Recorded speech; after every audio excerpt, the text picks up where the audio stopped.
Okay, शुरू करते हैं। तो लास्ट लेक्चर जो हम लोग पढ़ रहे थे उसमें हम लोगों ने पढ़ा था factors affecting the ionic bond formation. ठीक है, कौन कौन से फैक्टर्स हैं जो आयनिक बॉन्ड क्या है? भैया म्यूट कर दीजिए ऑडियो। किस बच्चे का ऑन है? काम्या, रचिता,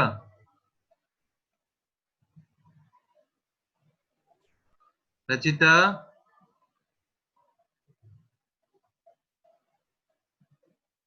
ओके। तो लास्ट टाइम जो है वो हम लोग factors affecting the ionic bond formation पढ़ रहे थे। दो फैक्टर्स पढ़ लिए थे, एक हम लोगों ने आयनाइजेशन एनर्जी वाला और दूसरा फैक्टर जो हम लोगों ने पढ़ा था वो हम लोगों ने पढ़ा था इलेक्ट्रॉन गेन एंथैल्पी वाला। आज हम लोग जो थर्ड फैक्टर की बात कर रहे हैं वो थर्ड फैक्टर कौन सा है? और देखिए ये थर्ड फैक्टर जो है वो आपके आगे एक चैप्टर आएगा थर्मोडायनेमिक्स, वहां पर भी आपके पूरा पूरा काम आने वाला है ये। तो वो थर्ड जो है that is lattice energy. Lattice energy, ठीक है क्या? लैटिस एनर्जी क्या कहता है? लैटिस एनर्जी में कि जैसे भैया आपको पता है आयनिक कंपाउंड में एक पॉजिटिव आयन होती है और एक नेगेटिव आयन होती है। ठीक है, ए पॉजिटिव और बी नेगेटिव, दोनों के स्टेट में, गैसियस स्टेट में। तो जब ये दोनों मिलकर कोई आयनिक कंपाउंड बनाते हैं ए बी, तो उस टाइम पर जो एनर्जी रिलीज हो रही होगी उस एनर्जी को हम लोग लैटिस एनर्जी कहते हैं। क्या कहते हैं? Lattice energy. कि जब दो अपोजिटिवली चार्ज आयंस मिलकर एक आयनिक कंपाउंड बनाती हैं तो उस टाइम जो एनर्जी रिलीज हो रही होगी उसे हम लोग क्या बोलते हैं? लैटिस एनर्जी बोलते हैं। कि the amount of energy release, the amount of energy release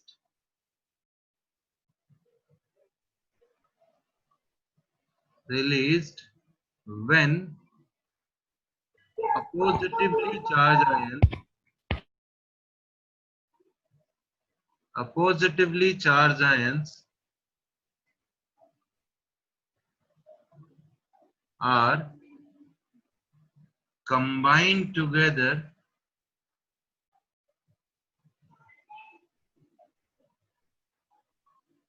to form ionic bond.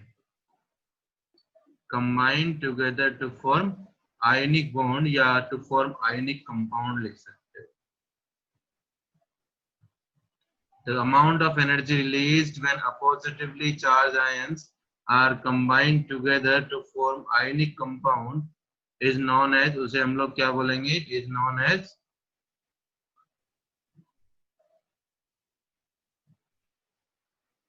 Lattice energy.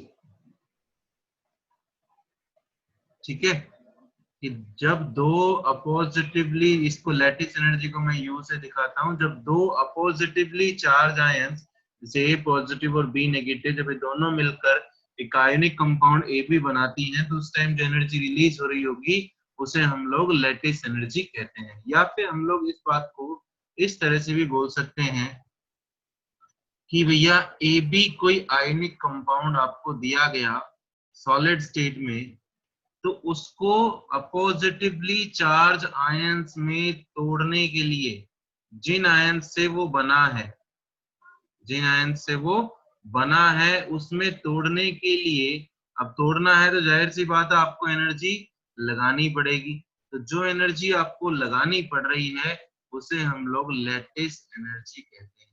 तो ये दोनों ही चीजें ठीक हैं, चाहे हम लोग ये बोल रहे हैं कि the amount of energy release when oppositively charged ions are combined together to form ionic compound, या फिर हम लोग ये बोले the amount of energy required when 1 mole of ionic compound is dissociate into ion, जो आयन किस में dissociate हो जाए?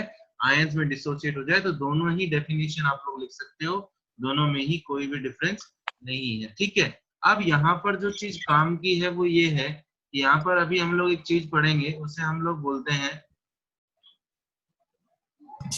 Born-Haber cycle. क्या बोलते हैं? Born-Haber cycle. और बोर्न-हैबर साइकिल जो है वो मेनली पढ़ा जाता है लैटिस एनर्जी को कैलकुलेट करने के लिए। मेनली पढ़ा जाता है किसको कैलकुलेट करने के लिए? लैटिस एनर्जी को कैलकुलेट करने के लिए। ठीक है, तो हम लोग बात करें बोर्न-हैबर साइकिल। देखिए, समझने की बात है, ऐसा कुछ भी नहीं है इसमें। अगर आप आराम से समझ पाएंगे तो इजीली हो जाएगा। देखिए, कोई भी एटम इलेक्ट्रॉन लो से इलेक्ट्रॉन गेन करता है तो कौन सी स्टेट में करता है? गैसियस स्टेट में करता है। अगर किसी एटम को इलेक्ट्रॉन लेना है तो भी वो गैसियस स्टेट में लेगा, अगर किसी एटम को इलेक्ट्रॉन देना है तो भी वो किस में देगा? गैसियस स्टेट में देगा। ठीक है, आप लोग एक इक्वेशन पढ़ते हो शुरू से, क्या पढ़ते हो? चलो वो इक्वेशन लिखता हूं मैं, ढंग से देख लेना मेरी चीज बात को जो मैं बोल रहा हूँ। वो इक्वेशन क्या लिखते हैं? Na सॉलिड, ठीक, एक NaCl की फॉर्मेशन के लिए लिया है, plus half Cl2 gas changing into NaCl solid. ऐसी इक्वेशन किसी ने देखी होगी, ठीक है, और मोस्टली बच्चों ने देखी होगी Na solid plus half Cl2 changing into NaCl solid. लेकिन अभी हम लोगों ने पढ़ा कि आयनिक कंपाउंड की फॉर्मेशन कैसे हुई होगी? आयनिक कंपाउंड की फॉर्मेशन हुई होगी जब अपोजिटिवली चार्ज आयंस मिली होंगी, मतलब ये दोनों आयंस जब मिली होंगी तब NaCl बना होगा। लेकिन हम लोगों को दिया तो क्या गया है? हम लोगों को Na सॉलिड दिया गया है और आप Cl2 दिया गया है। चलिए, तो इसके लिए क्या करना पड़ेगा? अब Na सॉलिड को सबसे पहले आपको गैसियस में बदलना पड़ेगा। कोई बच्चा बता सकता हो कि सॉलिड को गैस में बदलने के लिए आप लोगों को कौन सी एनर्जी लगानी पड़ती है? कोई भी एक बच्चा। Heat energy. कौन सी? Heat energy. हीट एनर्जी तो बहुत सारी होती है मेरे भाई। कोई और कोई बच्चा हो? सॉलिड को डायरेक्टली गैस में कन्वर्ट करने की प्रोसेस को क्या बोलते हैं? सब्लिमेशन। हाँ, सब्लिमेशन। हाँ, तो उस एनर्जी को हम लोग सब्लिमेशन एनर्जी बोलते हैं। ठीक है, कि सोडियम को हमने सब्लिमेशन एनर्जी दी, जिससे सोडियम जो है वो किस में कन्वर्ट हो गया? गैस में। Delta H sublimation. ठीक, ओके। अब कहता हमें तो Na गैस नहीं चाहिए, हमें तो क्या चाहिए? हमें तो Na पॉजिटिव चाहिए। तो Na पॉजिटिव कैसे बनेगा? अब इसमें से इलेक्ट्रॉन निकालना है तो आपको कौन सी एनर्जी लगानी पड़ेगी?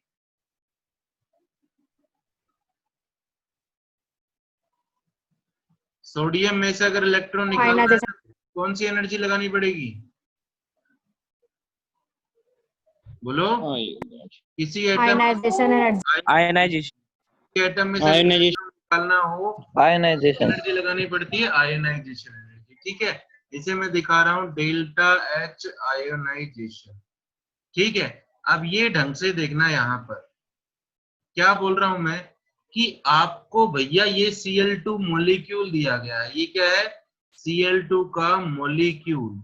ठीक है, हमें Cl2 का मॉलिक्यूल नहीं चाहिए, हमें तो क्या चाहिए? एक Cl ही चाहिए।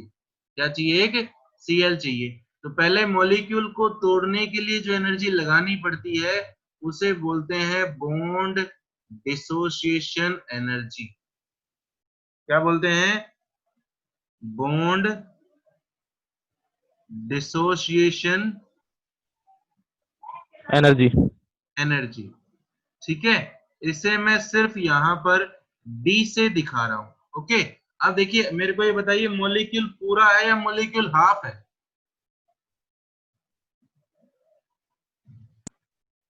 हाफ मॉलिक्यूल है तो एनर्जी भी आपको कितनी लगानी पड़ेगी? हाफ लगानी पड़ेगी। हाफ। पूरा मॉलिक्यूल होता है ना, पूरा Cl2 को तोड़ना होता 2 Cl में, ठीक है, तो हम लोगों को पूरी बॉन्ड डिसोसिएशन एनर्जी लगानी पड़ती। लेकिन मेरे पास तो हाफ Cl2 है, उससे एक ही Cl मिलेगी, तो बॉन्ड डिसोसिएशन एनर्जी जो लगेगी वो भी कितनी लगेगी? हाफ लगेगी। तो इससे आपको क्या मिल जाएगा, क्लोरीन मिल जाएगा गैसियस स्टेट में। अगर कोई बच्चा थोड़ा वो दिमाग लगा पा रहा हो, देखिए लेकिन जिसको नहीं आ रहा हो वो भी आप समझ जाएंगे।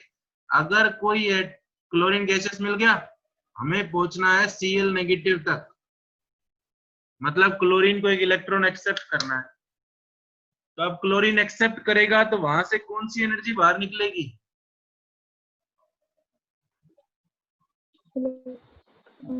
जी जी कौन सी निकलेगी, electron gain enthalpy, enthalpy. Electron gain enthalpy. ठीक है, एक ही इलेक्ट्रॉन गेन किया है तो ये एक ही इलेक्ट्रॉन गेन एंथैल्पी होगी।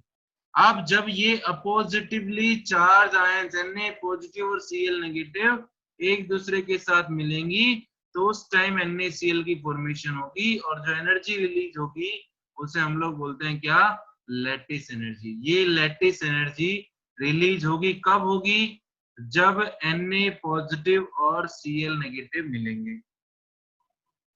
जब Na पॉजिटिव और Cl नेगेटिव मिलेंगे तब ये एनर्जी रिलीज होगी।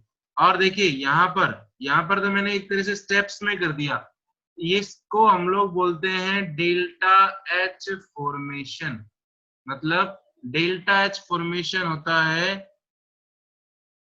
Enthalpy of formation. ये आपका 2 बार होगा, एक यहाँ पर भी और एक थर्मोडायनेमिक्स में भी। तो दोनों बार जब होगा, जब वो कॉन्सेप्ट अच्छी तरह से क्लियर हो जाएगा। एंथैल्पी तो थर्मोडायनेमिक्स में आएगा, एंथैल्पी डेल्टा एच मतलब एंथैल्पी ऑफ फॉर्मेशन, कि जब सोडियम Na सॉलिड और हाफ, देखिए आप लेकर क्या चलोगे, आप तो सोडियम सॉलिड लेकर चलोगे और हाफ Cl2 गैसेस लेकर चलोगे, तो उस टाइम जो एनर्जी हो रही होगी उसे हम लोग एंथैल्पी ऑफ फॉर्मेशन बोलते हैं। ये आपको बताया गया कि वो रिएक्शन कैसे हो रही होगी, मतलब कैसे NaCl बना होगा। ठीक है, चलिए तो हम लोग कहते हैं, देखिए ये आप सीधा, मेरी बात ढंग से सुनना, आप सीधा यहां से यहां पहुंचो, ठीक है, या फिर यहां से यहां से यहां से यहां के यहां पहुंचो, एनर्जी हर एक केस में क्या रहेगी, सेम रहेगी। ठीक है, तो मैं क्या बोलता हूं, याद रखना इस चीज को, कि ये जो डेल्टा HF है, ये जो एंथैल्पी ऑफ फॉर्मेशन है, ये इन सब एनर्जीज के जोड़ के बराबर होगा। सबसे पहले कौन सी एनर्जी है बोलो, सब्लिमेशन एनर्जी है। उसके बाद कौन सी एनर्जी है बोलो, उसके बाद आयोनाइजेशन एनर्जी है। उसके बाद कौन सी एनर्जी है बोलो, बॉन्ड डिसोसिएशन एनर्जी है, डिवाइड बाय कितना 2। उसके बाद कौन सी एनर्जी है, इलेक्ट्रॉन गेन एंथैल्पी है। उसके बाद कौन सी एनर्जी है, लैटिस एनर्जी है। ठीक है, तो आप लोगों को जब भी क्वेश्चन मिलेगा तो ये सारी वैल्यूज में से कोई एक वैल्यू आपको गिवन नहीं होगी, बाकी सारी वैल्यूज आपको गिवन होंगी। ठीक है, ये सारी वैल्यूज आपको क्वेश्चन में गिवन होंगी, सिर्फ कोई एक वैल्यू आप लोगों को गिवन नहीं होगी, वो आप लोगों को निकालनी पड़ेगी। राइट डाउन कर लिया हो तो मैं नीचे चलता हूँ। No Yes, sir. Sir wait. एक बार राइट डाउन कर लीजिए जल्दी से, फिर नीचे चलते हैं। ठीक है, एक चीज मैं यहाँ पर बोल देता हूँ बेटा, जो एनर्जी लगाई जाती है, जो एनर्जी लगाई जाती है वो कैसी होती है, पॉजिटिव। और जो रिलीज होती है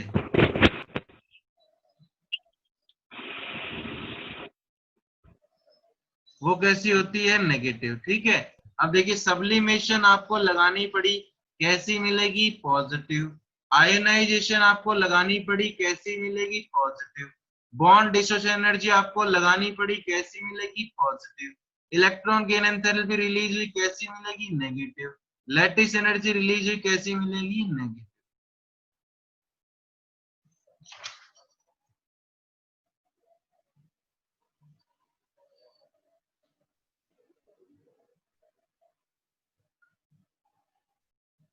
अब तो नीचे चलो। यस। ओके,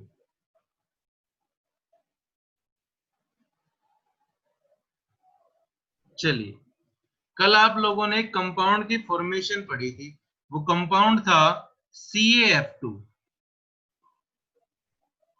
याद है कुछ,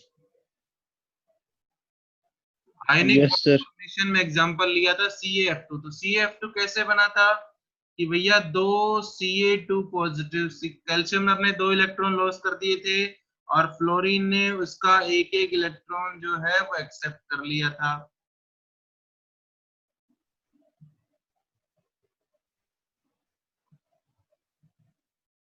ठीक, बोलो भाई कोई दिक्कत? तो कहता है इसमें हुआ क्या होगा? No sir. इसमें कैल्शियम सॉलिड लिया गया होगा और क्या किया गया होगा, एक फ्लोरीन मॉलिक्यूल लिया गया होगा F2 गैस, वो दोनों मिलकर क्या बना रहे होंगे, CaF2 बना रहे होंगे। सॉलिड आयनिक कंपाउंड कैसा बनेगा, सॉलिड बनेगा। ठीक, आपको ये लिखा मिलेगा। और ये क्या हो गई, डेल्टा HF। डेल्टा HF मतलब एंथैल्पी ऑफ फॉर्मेशन। ठीक, अब एक्चुअल में हुआ क्या होगा कि कैल्शियम 2 पॉजिटिव है और फ्लोरीन कितना है, नेगेटिव। तो पहले इसको सॉलिड से किसमें बदलोगे, यही बैठ जाता। सॉलिड से किसमें बदलोगे, बोलो। गैस। गैस। सॉलिड से गैस गैस। बदलेंगे तो कौन सी एनर्जी लगेगी, सब्लिमेशन एनर्जी लगेगी, डेल्टा Sublimation. H, sublimation. ठीक, उसके बाद हम लोगों को क्या करना है, 2 इलेक्ट्रॉन लॉस करवाने हैं। तो देखिए Ca से Ca positive plus electron, Ca plus plus ionisation energy, Ca2 positive. देखिए ढंग से देखना, प्लस आयोनाइजेशन एनर्जी। ये कौन सी आयोनाइजेशन एनर्जी है, फर्स्ट आयोनाइजेशन एनर्जी। ये कौन सी आयोनाइजेशन एनर्जी है, सेकंड आयोनाइजेशन एनर्जी। तो यहाँ पर 2 इलेक्ट्रॉन निकालने के लिए जो आयोनाइजेशन एनर्जी लगेगी, that is ionisation energy first and ionisation energy second. तो क्या बन जाएगा, Ca2 पॉजिटिव। ऐसा मत करना कि 2 इंटू आयोनाइजेशन एनर्जी, नहीं, क्योंकि हम लोग पहले पहला इलेक्ट्रॉन निकालते हैं उसके बाद दूसरा इलेक्ट्रॉन निकालते हैं। तो ionisation energy first plus ionisation energy second. Okay, अब हमें दूसरा F जो है वो एटॉमिक स्टेट में चाहिए भाई, मॉलिक्यूल में नहीं चाहिए। तब आपको पूरा मॉलिक्यूल तोड़ना है तो पूरी बॉन्ड डिसोसिएशन एनर्जी लगेगी। क्या बन जाएगा, 2F गैसियस। क्या बन जाएगा, 2F गैसियस। अब आप इसको इलेक्ट्रॉन एक्सेप्ट करवाइए, क्या बन जाएगा, 2F नेगेटिव। ये दोनों मिलकर क्या बनाएंगे, CaF2 बनाएंगे। और उस टाइम जो एनर्जी रिलीज हो रही होगी उसे हम लोग क्या बोलेंगे, लैटिस एनर्जी बोलेंगे। एक चीज मैंने छोड़ी है, वो बनाइए जल्दी से, फिर बात करो जल्दी से।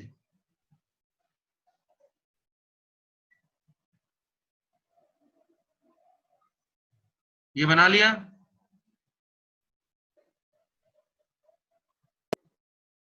Yes, sir. ओके। अब देखिए यहाँ पर मेरी बात ढंग से सुनना भैया। आपके पास 2 फ्लोरीन है, ठीक है, मैं लिखता हूं 1 फ्लोरीन। ढंग से सुनना, ढंग से अच्छी तरह कान खोल के। 1 फ्लोरीन है, इसने एक इलेक्ट्रॉन एक्सेप्ट किया, उसके ऊपर F नेगेटिव चार्ज आ गया, ठीक है, प्लस इलेक्ट्रॉन गेन एंथैल्पी। दूसरा केस लिखता हूं, F नेगेटिव ने दोबारा से इलेक्ट्रॉन एक्सेप्ट किया, क्या बन गया, F2 negative plus electron gain enthalpy. ये फर्स्ट इलेक्ट्रॉन गेन एंथैल्पी, ये सेकंड इलेक्ट्रॉन गेन एंथैल्पी। तो आप मेरे को ये बताइए, मैं 2 ऑप्शन देता हूं आपको। एक देखता हूं कि मेरे पास 2 फ्लोरीन थे, तो 2 into electron gain enthalpy first, और दूसरा ऑप्शन लिखता हूं electron gain enthalpy first plus electron gain enthalpy second. कोई सोचे कि इससे क्या फर्क पड़ता है भाई? तो इससे बहुत फर्क पड़ता है भाई, क्योंकि फर्स्ट इलेक्ट्रॉन गेन एंथैल्पी हम लोग पढ़ चुके हैं नेगेटिव होती है, while second electron gain enthalpy और रेस्ट कैसी होती है, पॉजिटिव होती है। तो बहुत फर्क पड़ जाएगा। आप मेरे को बताइए, अगर थोड़ा बहुत अंदाजा लगा सकते हैं कि ये सही है या ये सही है। Sir, second. 2 सर इंटू नीचे वाला। इलेक्ट्रॉन गेन एंथैल्पी फर्स्ट जो है वो सही है। क्यों सही है? क्योंकि अगर आप देखिए ये करोगे तो F2 नेगेटिव बन जाएगा। F2 नेगेटिव थोड़ी चाहिए अपने को। तो अपने को तो F नेगेटिव चाहिए और वो 2 फ्लोरीन के लिए चाहिए, तो क्या होगा 2 इंटू इलेक्ट्रॉन गेन एंथैल्पी। ठीक है, बस इतना ही फर्क आता है। तो डेल्टा HF जब आप इसके लिए लिखेंगे तो क्या होगा, डेल्टा HF सबसे पहला क्या, डेल्टा H सब्लिमेशन, फिर क्या, ionisation energy first plus ionisation energy second plus bond dissociation energy plus 2 into electron gain enthalpy plus lattice energy. ठीक है, मैं प्लस इसलिए लिख रहा हूं क्योंकि सारी जुड़ जाएंगी, नेगेटिव साइन आपको मिलेगा तो वो ऑटोमेटिकली माइनस हो जाएगी। ठीक है, अगर किसी को दिक्कत नहीं है तो मैं एक क्वेश्चन दे रहा हूं अभी just,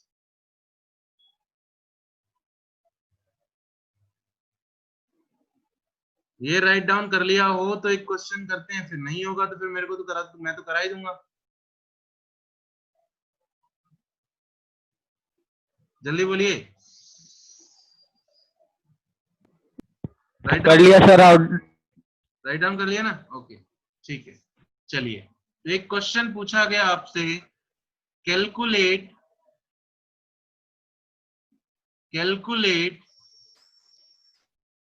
enthalpy of formation for MgO solid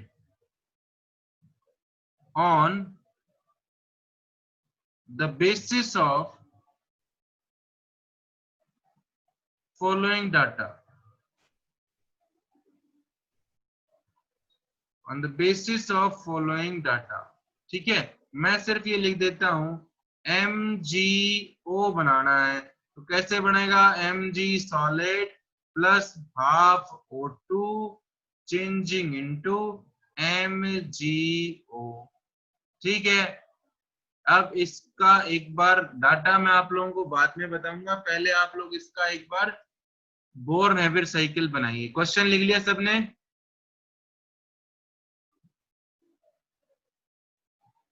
question लिख लिया तो मैं एक बार स्क्रीन ऑफ कर रहा हूं कि फिर मैं सबको देखता रहूंगा, मेरे सामने वीडियो ऑन करके बनाए सभी।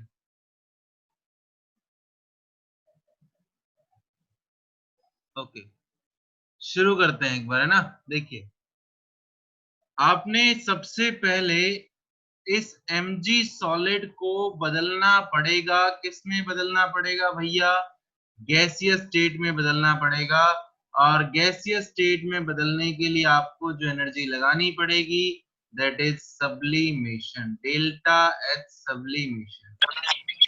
ठीक, एक बात मैं आप लोगों को बता दूं यहाँ पर कि MgO में Mg के ऊपर कल हम लोगों ने फॉर्मेशन करके देखी थी, 2 पॉजिटिव होता है और दोनों ही इलेक्ट्रॉन इस ऑक्सीजन के द्वारा एक्सेप्ट कर लिए जाते हैं, जिससे ऑक्सीजन के ऊपर 2 नेगेटिव चार्ज था। अगर किसी को ये बात समझ में आई होगी थोड़ी बहुत तो वो क्वेश्चन आराम से कर गया होगा। ठीक है, उसके बाद इस Mg से 2 इलेक्ट्रॉन निकालने हैं, तो पहला इलेक्ट्रॉन निकालने के लिए आयोनाइजेशन एनर्जी फर्स्ट, दूसरा इलेक्ट्रॉन निकालने के लिए आयोनाइजेशन एनर्जी सेकंड, तो क्या बन जाएगा, Mg2 पॉजिटिव बन जाएगा। ठीक है, अब अगली बात आती है ऑक्सीजन की, तो ऑक्सीजन को तोड़ना है एटम में, तो भैया तोड़ना है तो डिसोसिएशन एनर्जी लगानी पड़ेगी। मॉलिक्यूल आधा है तो आधी डिसोसिएशन एनर्जी लगा देंगे, क्या बन जाएगा, ऑक्सीजन गैसियस बन जाएगा।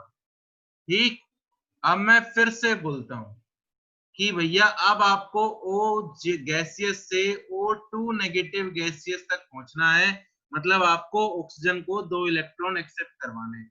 फिर से 2 केस दे रहा हूं, oxygen gas plus electron changing into O negative gas plus electron gain enthalpy. ठीक है, O negative gas plus electron O2 negative gas plus electron gain enthalpy, ये फर्स्ट ये सेकंड। तो 2 ऑप्शन है, या तो 2 इंटू इलेक्ट्रॉन गेन एंथैल्पी और या फिर इलेक्ट्रॉन गेन एंथैल्पी फर्स्ट और इलेक्ट्रॉन गेन एंथैल्पी सेकंड। कोई भी एक बच्चा कुशाल यादव जी, अगर आप क्लास में हो तो बताइए आपके हिसाब से कौन सा लगना चाहिए। सिर्फ कुशाल जी बोले अगर वो क्लास में है तो।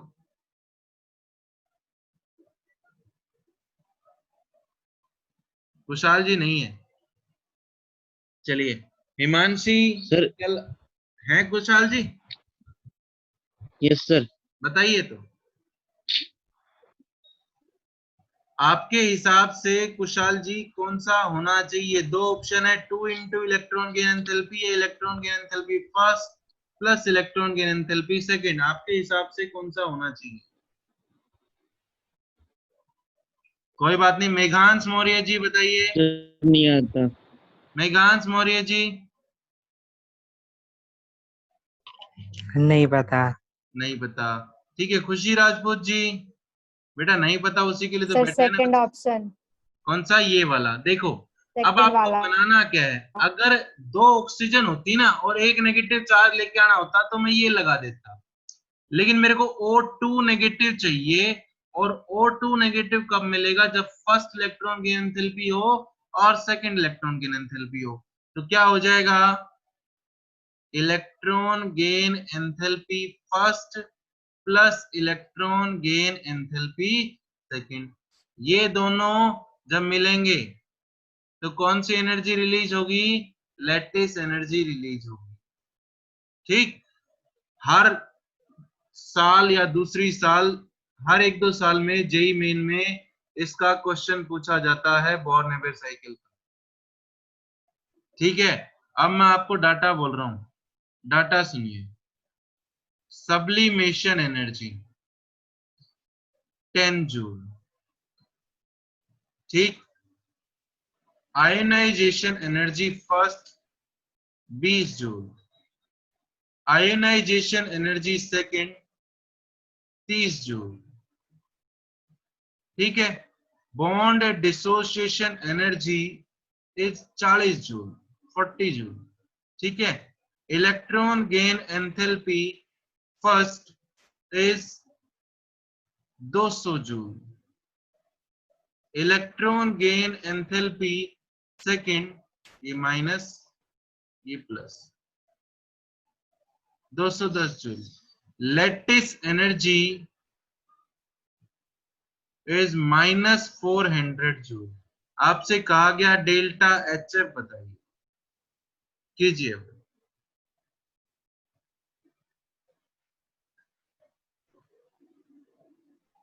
जल्दी कीजिए।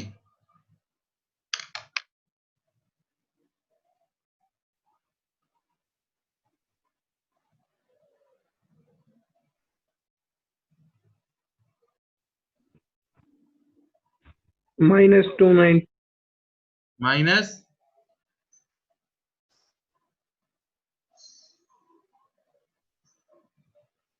माइनस 490 290। ठीक है, सर 490। ओके। किसी का 290 आ रहा होगा, किसी का और कुछ आ रहा होगा। ओके, जिसका आ गया वो ठीक है, जिसका नहीं आया वो एक बार देखें। मयंक पवार जी देखना एक बार जो मैं बोल रहा हूँ। देखिए भाई,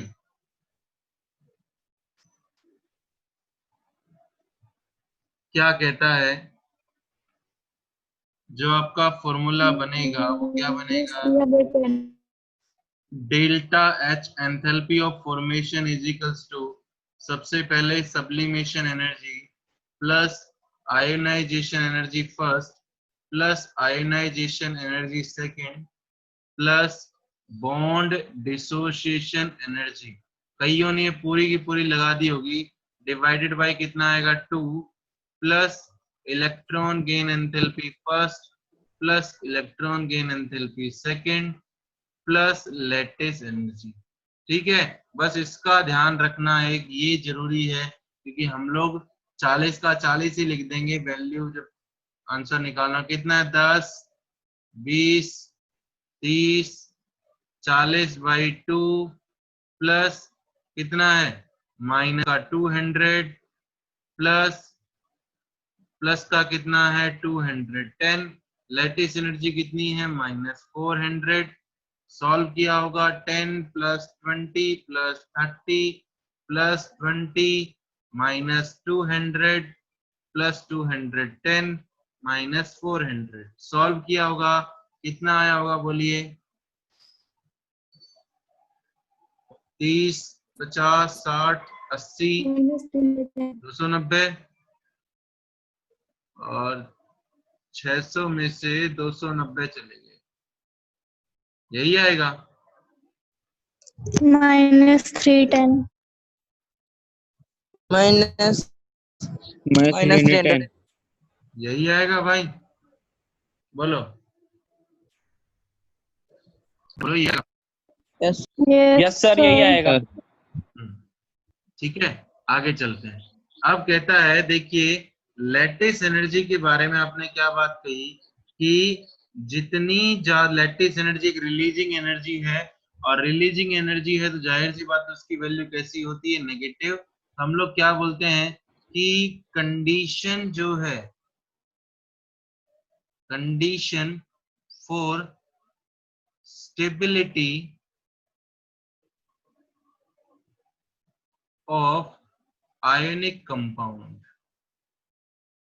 आयोनिक कंपाउंड की स्टेबिलिटी के लिए कौन सा कंडीशन है, मतलब कौन सी कंडीशन जो है वो आयनिक कंपाउंड को स्टेबल बनाती है। अब देखिए, आपने यहाँ पर आयनिक कंपाउंड की फॉर्मेशन के लिए कई एनर्जी की बात करी, सब्लिमेशन एनर्जी की बात करी, आयोनाइजेशन एनर्जी की बात करी, ठीक है, इलेक्ट्रॉन गेन एंथैल्पी की बात करी, बॉन्डिशन एनर्जी की बात करी। तो हम लोगों से कह रहा है कि कौन सी एनर्जी जो है वो डिसाइड करेगी। तो मैं क्या बोलता हूं, हमेशा अगर रिलीज्ड एनर्जी, अगर रिलीज्ड एनर्जी ज्यादा होगी रिक्वायर्ड एनर्जी से, हमेशा याद रखना ये चीज, अगर रिलीज्ड एनर्जी ज्यादा होगी रिक्वायर्ड एनर्जी से, तो वो कंपाउंड कैसा होगा? स्टेबल होगा। क्यों? क्योंकि अगर रिलीज्ड एनर्जी रिक्वायर्ड एनर्जी से ज्यादा हुई तो डेल्टा एच जो आएगा वो आपका नेगेटिव आएगा। ठीक है, रिलीज्ड एनर्जी अगर ज्यादा है रिक्वायर्ड एनर्जी से तो आपका कंपाउंड कैसा रहेगा? स्टेबल रहेगा। तो अब आप मेरे को एक चीज बताइए, क्या चीज पूछ रहा हूं मैं आपसे पूछ रहा हूं कौन कौन सी रिक्वायर्ड एनर्जी थी? रिक्वायर्ड एनर्जी थी सब्लिमेशन, तो मतलब सब्लिमेशन एनर्जी स्टेबिलिटी को कम करेगी। रिक्वायर्ड एनर्जी थी आयोनाइजेशन एनर्जी, मतलब वो भी स्टेबिलिटी को क्या करेगी? कम करेगी।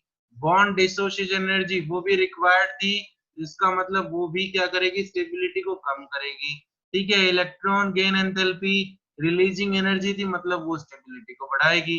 लैटिस एनर्जी जो है वो भी रिलीज एनर्जी है, तो वो भी स्टेबिलिटी को बढ़ाएगी। तो ये दो एनर्जी जो है, मेनली ये दो दो एनर्जी हैं, वो डिसाइड करेगी कि कंपाउंड कैसा है, स्टेबल है या नहीं। तो हम लोग क्या देखें कि अगर डेल्टा एचएफ की वैल्यू नेगेटिव आ जाए तो मतलब कंपाउंड कैसा है? नेगेटिव है। और जितना ज्यादा नेगेटिव होगा उतनी ही ज्यादा कंपाउंड कैसा होता चला जाएगा? स्टेबल होता चला जाएगा।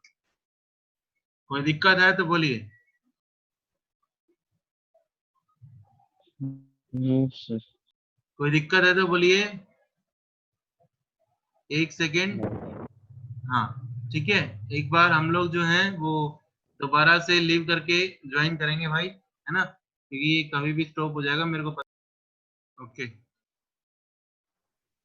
तो हम लोग जो बात कर रहे थे वो लैटिस एनर्जी के बारे में बात कर रहे थे।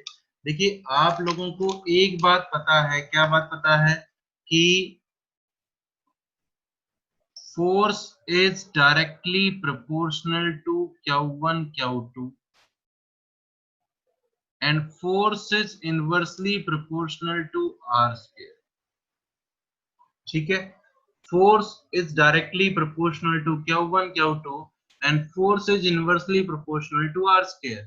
ठीक है, एंड एक बात याद रखना यहाँ पर लैटिस एनर्जी के लिए कि more the forces of attraction, more the forces of attraction,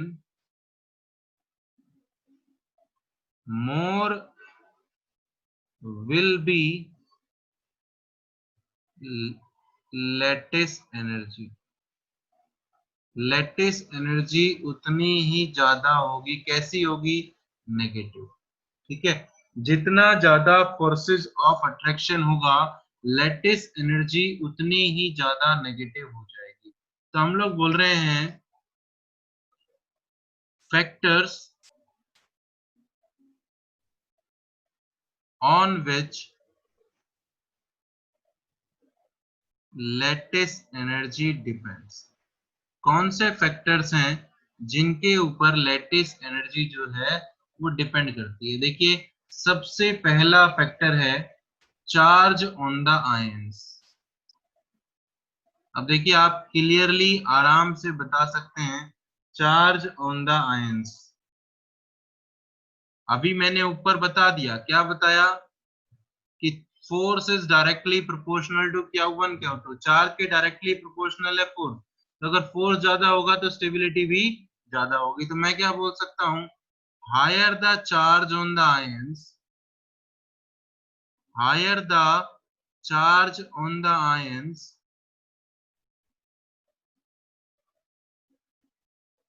higher the charge on the ions, greater will be the, greater is the forces of attraction, तो उतना ही ज्यादा forces of attraction होगा, and so greater will be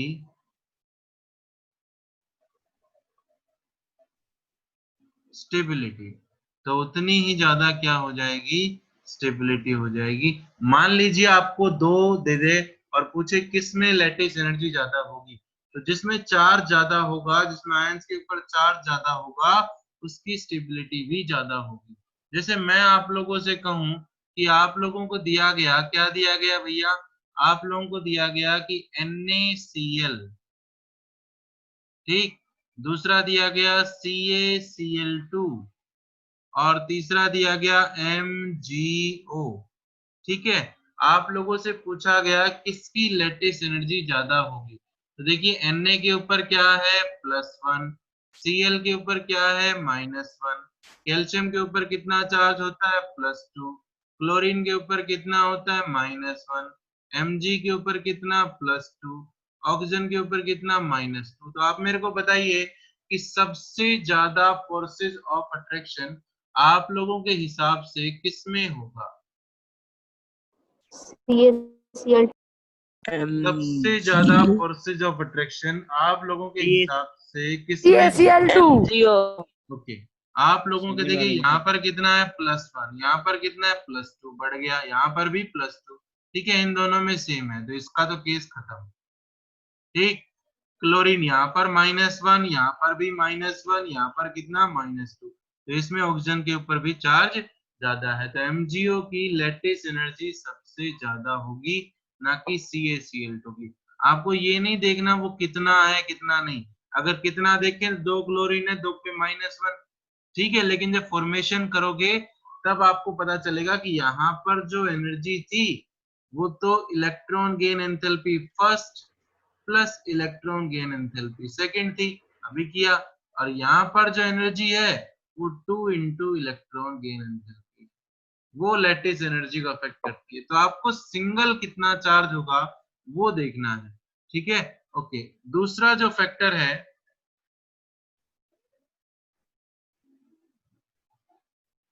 second factor जो है, that is size of the ions.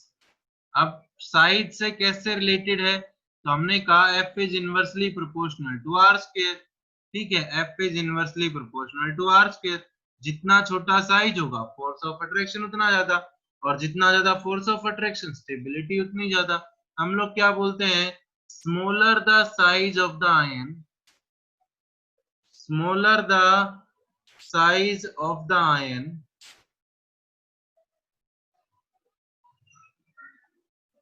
smaller the size of the ion, greater will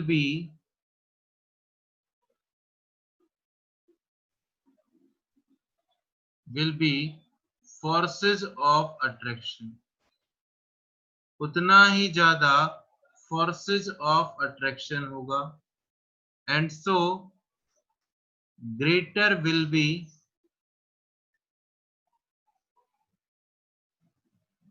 lattice energy, उतनी ही ज्यादा क्या हो जाएगी, लैटिस एनर्जी हो जाएगी, and so greater will be lattice energy, तो उतनी ज्यादा क्या हो जाएगी, लैटिस एनर्जी हो जाएगी।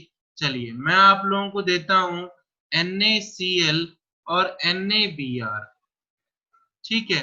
अब यहाँ पर देखिए चार्ज की अगर बात करें +1 -1 +1 -1, तो चार्ज दोनों में क्या है, सेम है, तो चार्ज से हम लोग नहीं बता पा रहे। उसके बाद मैंने देखा सोडियम भी दोनों में क्या है, सेम है, फर्क किसका है, क्लोरीन का और ब्रोमीन का। तो जितना छोटा साइज होगा आयन का, फोर्सेज ऑफ अट्रैक्शन उतना ही ज्यादा होगा। तो फ्लोरीन, क्लोरीन, ब्रोमीन, आयोडीन, ये हेलोजन एटम है, इनके साइज का ये वेरिएशन होता है, ठीक है। मैंने आपको साइज बता दिया, तो आप मेरे को ये बताइए किसकी लैटिस एनर्जी ज्यादा होगी। NaBr. NaBr. NaBr. NaCl. अब मेरे को दिख रहे हैं आप लोग, ठीक है भैया। मेरे को ये बताइए, आप लोगों ने अभी बताया किसी बच्चे ने NaBr, मैंने क्या बोला, NaCl. आयन का साइज जितना छोटा होगा, आयन का साइज जितना छोटा होगा उसमें फोर्स ऑफ अट्रैक्शन उतना ज्यादा होगा। तो क्लोरीन और ब्रोमीन में साइज किसका छोटा है, अरे क्लोरीन और ब्रोमीन में साइज किसका छोटा है, क्लोरीन का क्लोरीन छोटा है का. ना, इसलिए क्लोरीन. उसकी लैटिस एनर्जी ज्यादा होगी भैया। जरूरी है एक चीज याद रखना कि जो भी लेक्चर, मैं इसीलिए लेक्चर अपलोड कर रहा हूँ कि अगर कोई बच्चा एक टाइम में, हो सकता है कई बार एक बार में समझ में नहीं आता हो, तो ये जो रिकॉर्डेड लेक्चर डले, जैसे कल का जो रिकॉर्डेड है वो अभी आपके पास लिंक शेयर भारत करेंगे जैसे ही आप क्लास लीव करेंगे, तो जो भी रिकॉर्डेड डले उसको आप ज्वाइन, मतलब देखें जरूर उस लेक्चर को, उसको देखे बिना काम नहीं चलेगा, क्योंकि स्टार्टिंग में केमिकल बॉन्डिंग में ऐसी चीजें थोड़ी सी जो आपको दिक्कत करेंगी, ठीक है। चलिए यहाँ पर मैं और एग्जांपल लिखता हूँ, एक बार उनको करके देखना, और रिक्वेस्ट है कि प्लीज कल जब आप लोग क्लास में आए तो मेरे से पूछें कि आपसे हुआ या नहीं हुआ, ठीक है। LiF और LiI, इन दोनों में से किसकी ज्यादा होगी, AgCl, AgI, Cl, BeO, MgO, BeO और MgO, ठीक है भाई, बोलिए यहाँ तक कोई दिक्कत है, No sir. No, sir. Okay ठीक है, आगे चलते हैं। ओके मैं क्या बोल रहा हूँ, अब उसके बाद अगली चीज जो है that is characteristics of ionic compound.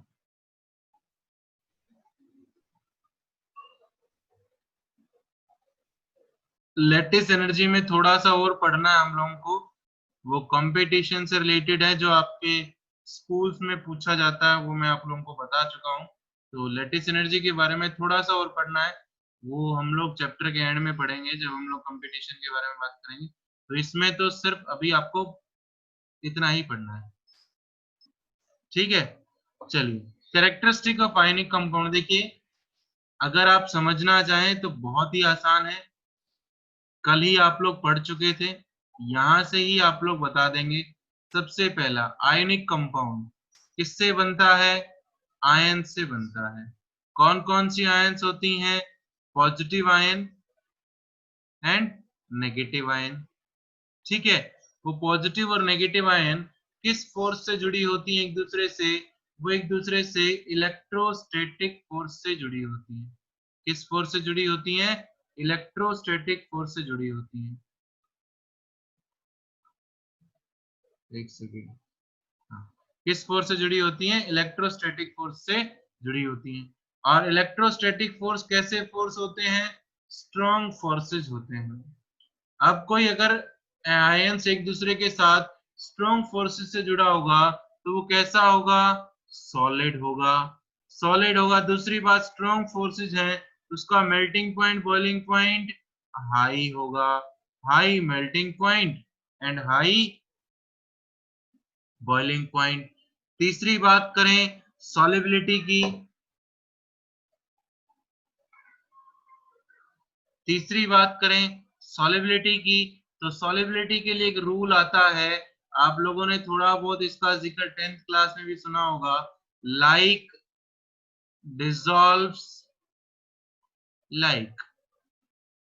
ठीक है, लाइक डिसॉल्व्स लाइक का मतलब होता है polar dissolves in polar and non polar dissolves in non polar. मतलब जिसमें चार्ज हो वो चार्ज वाले में डिसॉल्व होगा, जिसमें चार्ज नहीं हो वो चार्ज नहीं वाले में डिसॉल्व होगा। तो आयंस में तो चार्ज होता है, तो सॉल्युबल इन किस में, वाटर में, वाटर में सॉल्युबल होगा, जैसे NaCl वाटर में सॉल्युबल होता है। ठीक है, उसके बाद कंडक्टिविटी की भी बात करेंगे। तो देखिए प्रॉपर्टीज आपने कितनी प्रॉपर्टी पढ़ ली, एक पढ़ ली, दो पढ़ ली, तीन प्रॉपर्टी तो आपकी यही होगी। तो ठीक है, टोटल कितनी प्रॉपर्टी है, 4 प्रॉपर्टी। चलिए सबसे पहली प्रॉपर्टी की बात करें, सबसे पहली प्रॉपर्टी है फिजिकल स्टेट। तो मैंने क्या बोला, सभी ionic compound strong electrostatic forces होने के कारण कैसे होते हैं, all ionic compounds solid, are exist as solids, exist as solids due to strong electrostatic force, due to strong electrostatic force। Property number second, second property की बात करें, high melting and boiling point. तो मैंने बताया high melting and boiling point क्यों होता है, क्यों होता है भैया, क्योंकि उनकी आयंस के बीच में फोर्सेज ऑफ अट्रैक्शन ज्यादा होता है, और फोर्सेज ऑफ अट्रैक्शन ज्यादा होता है इसलिए उनका मेल्टिंग एंड बॉइलिंग पॉइंट ज्यादा हो गया। तो रीजन भी यही है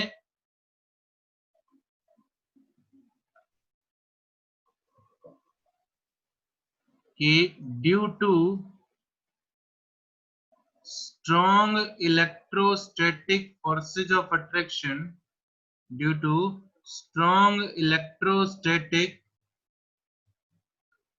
forces of attraction,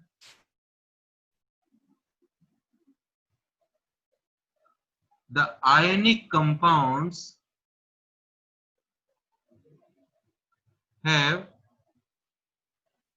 high melting and boiling point। Property number 3, property number 3 क्या है, प्रॉपर्टी नंबर 3 है सॉल्युबिलिटी। प्रॉपर्टी नंबर 3 क्या है, सॉल्युबिलिटी। तो सॉल्युबिलिटी के लिए क्या बोलते हैं, कौन से रूल के according, like dissolves like. Like dissolves like का मतलब polar dissolves in polar and non polar dissolves in non polar. हम लोग बोलेंगे आयनिक कंपाउंड्स जो हैं are soluble in polar solvents, कि आयनिक कंपाउंड जो हैं वो पोलर सॉल्वेंट्स में soluble है, लाइक किस में, लाइक वाटर, बट insoluble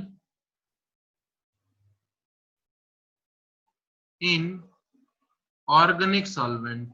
लेकिन ऑर्गेनिक सॉल्वेंट जो कि नॉन पोलर होते हैं उनमें जो है ये कैसे होते हैं, इनसॉल्युबल होते हैं। ठीक है, उसके बाद प्रॉपर्टी नंबर 4, प्रॉपर्टी नंबर 4 की मैं क्या बात कर रहा हूं, प्रॉपर्टी नंबर 4, प्रॉपर्टी नंबर 4 होती है इलेक्ट्रिकल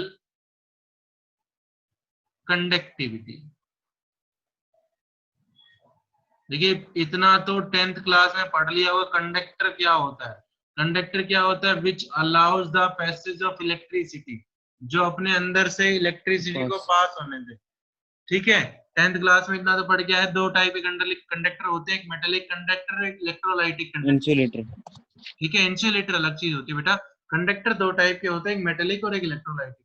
वो भी अगर नहीं पता हो तो मैं मतलब ये बोलना चाहता हूँ, कंडक्टर मतलब जो अपने अंदर से इलेक्ट्रिसिटी को पास होने दे, मतलब जहां पर मूवमेंट होगी वहीं पर कंडक्टिविटी होगी, जहां पर मूवमेंट नहीं होगी वहां पर कंडक्टिविटी नहीं होगी। अब आयनिक कंपाउंड जो है वो सॉलिड स्टेट में जब तक है, किस फोर्स से जुड़े हुए हैं भैया? स्ट्रॉन्ग इलेक्ट्रोस्टैटिक फोर्स से जुड़े हुए हैं। किस फोर्स से जुड़े हुए हैं? स्ट्रॉन्ग इलेक्ट्रोस्टैटिक फोर्स से जुड़े हुए हैं। और स्ट्रॉन्ग इलेक्ट्रोस्टैटिक फोर्स से जुड़ा होने के कारण जब तक वो सॉलिड स्टेट में रहेंगे तब तक वहां पर कोई भी मूवमेंट नहीं होती आयंस की, और आयंस की मूवमेंट नहीं होती, इसलिए वहां पर कोई भी कंडक्टिविटी नहीं होती। लेकिन अगर आप इसको मेल्ट कर दें, क्या कर दें? मेल्ट कर दें, बट इन मोल्टन स्टेट मतलब जब मेल्ट कर रखा है, movement of ions takes place, तो वहां पर आयंस का मूवमेंट जो है वो हो जाता है, movement of ions takes place. Ions का जो मूवमेंट है वो क्या हो जाता है? शुरू हो जाता है। सो उस टाइम पर आयनिक कंपाउंड्स कंडक्ट इलेक्ट्रिसिटी। बहुत बार पेपर में क्वेश्चन पूछा जाता है, क्वेश्चन क्या है कि NaCl does not conduct electricity, या NaCl की जगह पर आयनिक कंपाउंड भी लिखा मिल सकता था, in solid state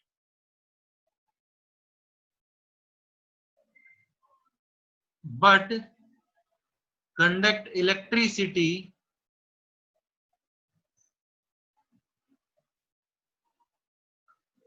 in molten state। लेकिन इलेक्ट्रिसिटी को कंडक्ट करता है, किसमें कर सकता है? मोल्टन स्टेट में। तो रीजन क्या है कि भैया सॉलिड स्टेट में आयंस की कोई भी मूवमेंट नहीं होती due to strong electrostatic force, but molten state में आयंस की मूवमेंट हो जाती है, इसलिए वो इलेक्ट्रिसिटी को कंडक्ट कर लेते हैं। ठीक है, ओके भाई।